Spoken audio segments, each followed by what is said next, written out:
Hey, what's up guys? Welcome to another Turtle Club deck profile here on the Turtle Club YouTube channel. Here we have Dylan, who got second with SS3 Reboot. Why don't you go ahead and tell us about this deck list?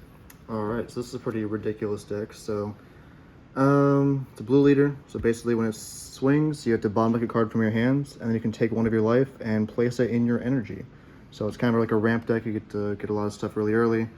Both sides of a sad permanent where it says you can only charge up to 6 energy, only you can.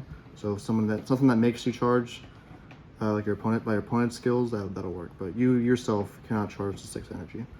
So when you can only awaken at 4 less life, but you like create your own life, so it's not that hard. You only draw 1 card, and then when you flip over, you have the same permanent, and when you attack, you draw a card and you get 5k, which is pretty nice.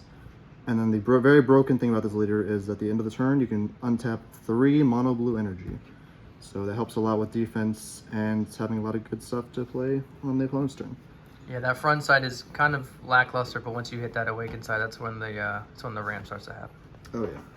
So we'll start out the little guys. So let's play these 3. They're basically just 1-drop draw cards. Even the Kai has a good effect where if your opponent plays something during your turn, they have to bottom a card from hands, but they're most likely just going to die. They're mostly just for early turn, play 1, draw a card. I still have a 3rd Kai, that's why I'm playing this Vegeta, but that's mainly what they're there for, just for early turns draws.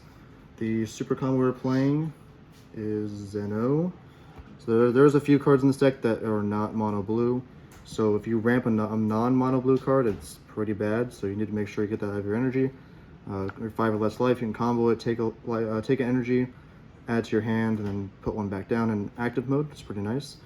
And you can also just play it for 1, draw a card against decks that maybe won't kill this because it's probably going to die if you play it. So it's also nice for that. So the main reason why you want to play this deck to ramp is for the Boo Unison. So you can play this turn 3 in this deck, which is pretty insane. Everyone knows what this does by now. Just tap 4, double strike blocker, +0, draw a card, they untap 1 during your opponent's turn. And the -1 to bottom deck something when your opponent attacks. So very broken card is the main reason. One of the main reasons why this deck is so good, because we don't play this turn 3. You think it would ever bump it to 4, or do you think 3 is consistent enough? I saw it pretty much by turn 3 every game, so I think definitely 3 is fine. You don't want to play too many non-5k combos, I don't think. Gotcha. So we play some 3 drops since we get to 3 energy pretty easily. You just pay 3 for this to enter 18, draw 2 cards, 20k body, pretty nice. And the other 3 drop we play is this Vegeta, so you just pay 3 for him. He bottom decks 2 things on board. He's 20k dual attacker. These are really nice to clear board, get dual attacks, and then just for extra draws. So if you have any excess energy for 3, you just do this. Very, very nice. Then the cards we're using to abuse the untapping 3 at the end of the turn, because Boo Unison makes it to where you can tap 4 at the end of the turn. We have 3 of this Gohan Baby's minion. So you negate for 3, and then every time they want to swing, they have to bottom a card from hand. So And it's got Servant too, so on your turn it's a 25k swinger, which is pretty good. yeah, so this one can get hit by a lot of counterplays, so it's not as great right now, but I still think having it really early is pretty nice. They have to most of the time use energy to stop it. So, well, this one's way better. You pay 4 for this one, but negates the attack, and then they can't swing unless they sack an energy to the drop area. So this one pretty much stops the turn every time. If they want to take the challenge and try and swing through this, they can, but I would not recommend it. There's just more negates coming, so definitely never swing through that. Yeah, it's a nice like energy lock kind of small package within the deck, so that's pretty nice. Yeah, so we usually untap 4 energy, so this is always live. So this is pretty nice. It just stops pretty much anything in the game. You just tap 4, counterplay or counterattack. You bounce something, ignoring barrier, and then it's your opponent's turn to draw a card. So really good counterplay to help against the big bombs that have barrier or deflect. This is one of the cards in the game that can hit it, and it has a permanent where its skills cannot be negated in any area, so they cannot counter this to negate it. So nice, pretty nice for that. We play 2 Trunks counterplays. Most things nowadays have deflect, so I just play 2. If you see it, it's nice, but most of the time you don't use it. You can just negate everything and then remove their board next turn. So it's pretty nice for offense, I guess, stop floodgates, stuff like that. Then we play 3 Goku Ape. So this is one of the cards that are not mono blue. So if you ramp this, you need Zeno Super Combo to get it out. Just a nice discard it anytime you want. Pay 2, draw 2 cards.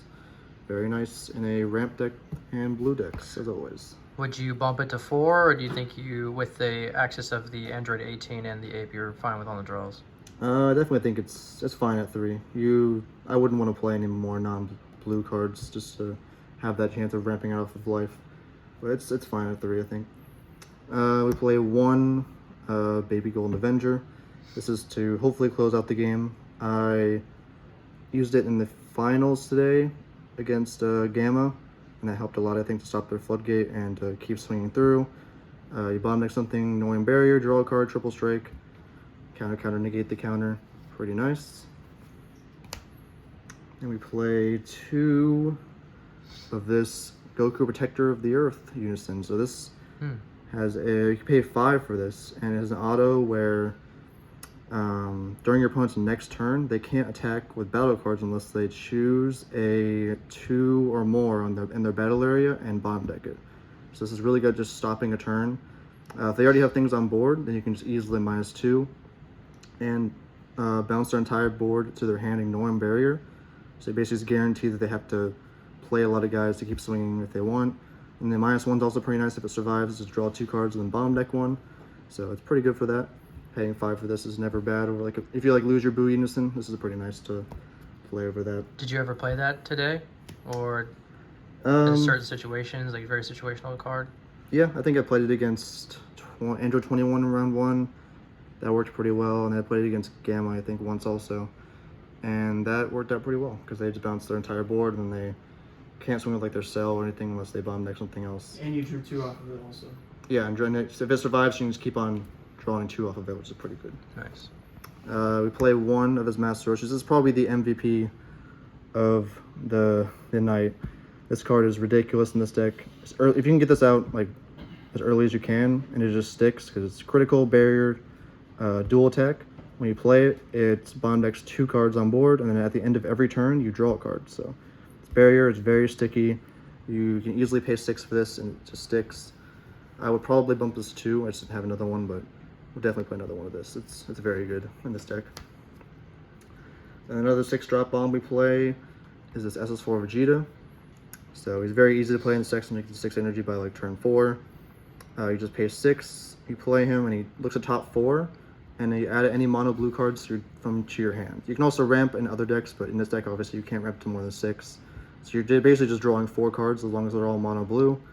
And then at the end of the turn, he also restands because he's a blocker. So 30k swing, drawing 4 cards, pretty nice. It's pretty snappy when you can just untap 3 at the end, so. Yep, and with Boo Unison, it's untap 4, so. Even better. Even better. Then we have 3 beans, because gotta make sure we can keep doing the offense stuff. Vegeta's a dual attacker, so beating him's pretty nice. Also good for defense against those aggro decks. Pretty nice for that. We play 2 UI Kamehameha. Might take these out. They don't really come that often. It's nice to give something 15k power and draw a card whenever you get rid of something big on their board. Like against 21, it was really good because they had that God Goku triple strike deflect barrier guy. This is nice to give something a lot of power. Like your leader's a 20k, so giving this extra 15k and draw a card, pretty nice for that to get rid of the big stuff. But never really used it defensively, so maybe might take that out. We played 2 of the Realm of the Gods Beers Destroys. I don't have the SPRs because I'm not cool like that. It's pretty good too. Just on the opponent's turn, you get to pay 1 10k, draw a card, bomb deck 2 or less. Really nice against those weenie decks.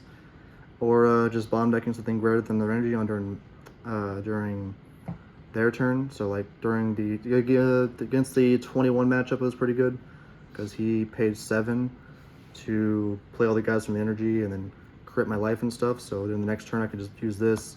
Since he had like barely any energy left from playing his guys, I could just bomb deck everything with these.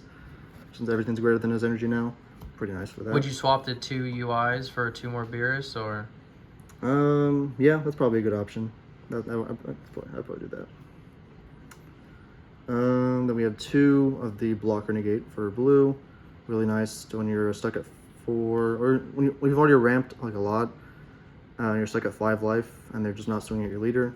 You can just use this to get to 4. It's mainly what it's used for, but also good to help you in a pinch in case your floodgates aren't working.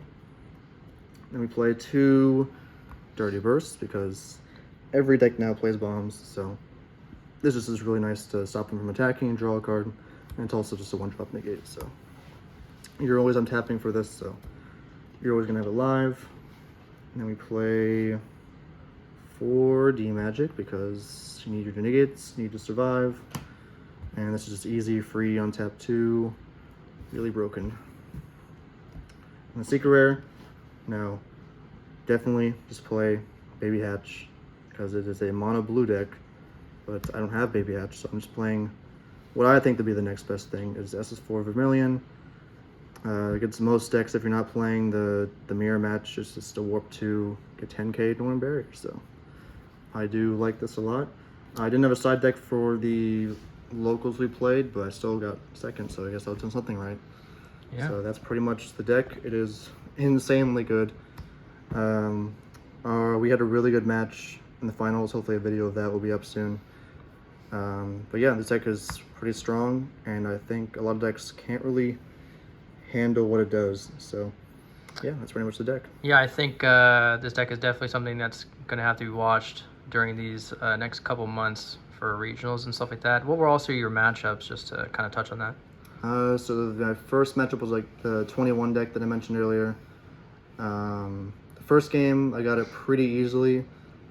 Just played some big bombs and he couldn't really handle it. And the second game was actually really, really close. He burned me to 1, and then he just kept swinging a lot of big guys at me. And he almost had me there.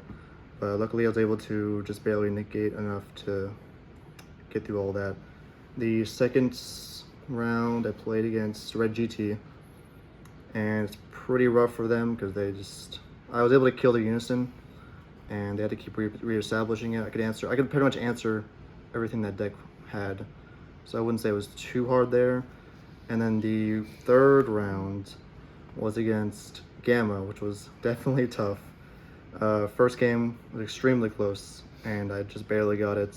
The second and third games I lost 117, so that's definitely something I need to side for. So next time I definitely have a sideboard for that. Awesome. That was my matchups. So. All right. Well, thank you so much, Dylan. Keep an eye out on that finals game. We hopefully be posting that soon, or have it already posted before this goes up. And then just keep an eye out for more content coming from the Turtle Club YouTube channel. Talk to you guys later. See ya.